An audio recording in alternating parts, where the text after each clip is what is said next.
Camellias are incredibly hardy, diverse in their uses in the garden, different shapes, different forms, and of course, incredible colours.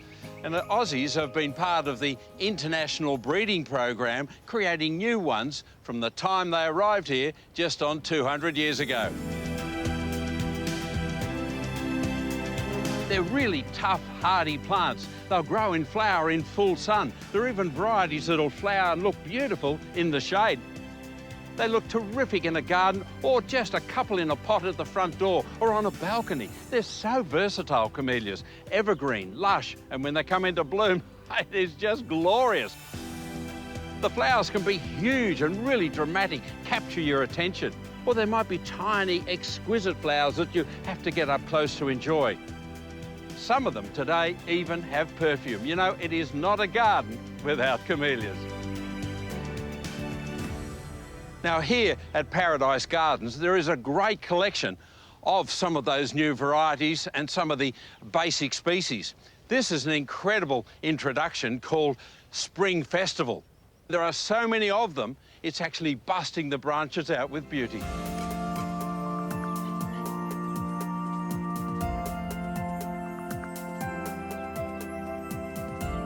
If you're planting a camellia in full sun, then a Camellia sasanqua variety is better for you. The japonicas generally prefer more shade, except this fellow. This is Great Eastern, and it loves a really hot, sunny spot.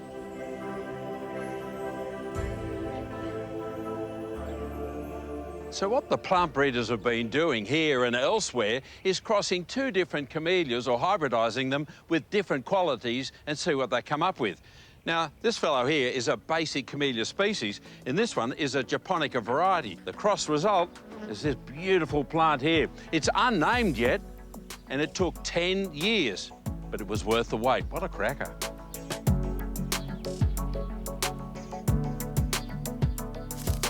Camellias are pretty interesting sort of plants. They can also occasionally throw what we call a mutation or a sport, so that you've got a red-flowered camellia suddenly throws a white flower with beautiful pink stripes. How beautiful is that? Quite amazing. So you can actually get cuttings of this variegated form and grow it and end up with a whole new plant when it should be a red one. But by golly, can you end up with something spectacular? Look at that.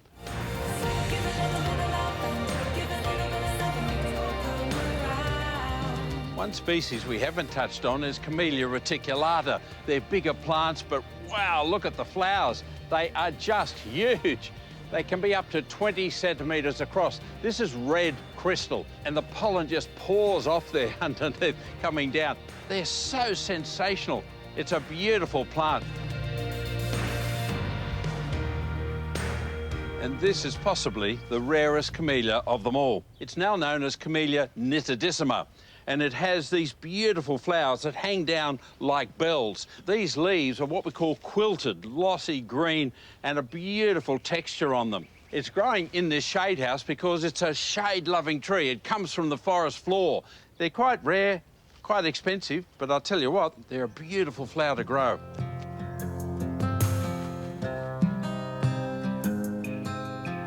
It's not only the flowers that vary, the overall mature shape of the trees is different as well. This one's like an umbrella shape. There's a beautiful cone or a dome squat sitting on the ground, flowers right to the top.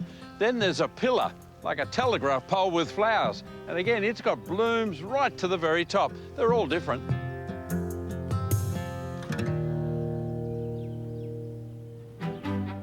The story of Australia's camellias actually surprisingly started right here in Farm Cove, Port Jackson, Sydney Harbour. In February 1831, around the point came the SS Sovereign. She dropped anchor right here, and the infantry lists a complete group of Camellia japonica varieties, many of them ending up here in Sydney's Royal Botanic Gardens.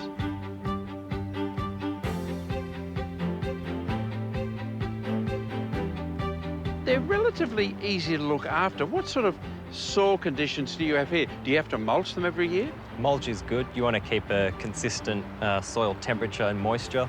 Fertilise them with an organic fertiliser kahuna, usually twice a year. So just after flowering, before the spring growth comes through. and then they can also benefit from a light feed before flowering as well. The warmer colours do better in the full morning sun, so the japonicas, they actually can handle, once established, the full sun pretty easily.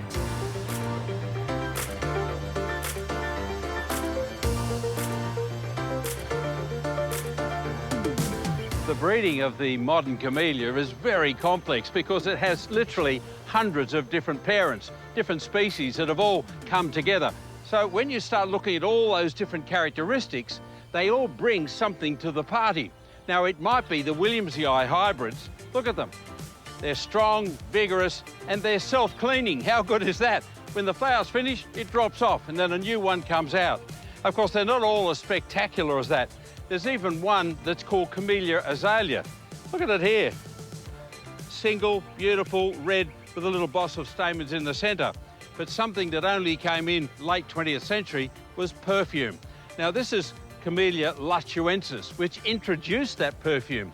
And they crossed it with Camellia japonicas and Camellia sasanquas. This is one of them that they came out here. And this has a beautiful perfume and a lovely little pink flower, and lots of them.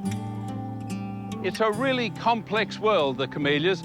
Even after 300 or 400 years, 200 in Australia, it's only just the beginning. There's an amazing array yet to come.